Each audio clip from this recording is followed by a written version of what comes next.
ঢালিউড ইন্ডাস্ট্রিতে back to back hit cinema দিয়ে রীতিমতো বিশ্ববাসীর নজরে এসেছেন শাকিব খান।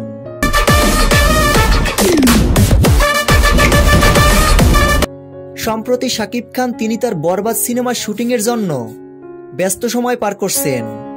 দুর্দান্ত অ্যাকশন, ভয়ঙ্কর লেভেলের ভায়োলেন্স থাকবে এই সিনেমায়। ছবিটির নির্মাতা মেহেদী হাসান হৃদয় স্পষ্ট বলেছেন, এই বরবাদ সিনেমাটি হতে যাচ্ছে বাংলাদেশের সর্বোচ্চ অ্যাকশনধর্মী সিনেমা। যে সিনেমা নির্মাণের আগেই পরিচালক এমনটা ডিক্লারেশন দিয়েছেন, তার মানে খুব সহজেই বোঝা যায় দেশের মানুষ এবার নতুন কিছু দেখতে চলছে, যেটা আমরা এতদিন সাউথের সিনেমাগুলোতে দেখে এসেছি। এবার বাংলা সিনেমায় এমন কিছু হতে চলছে।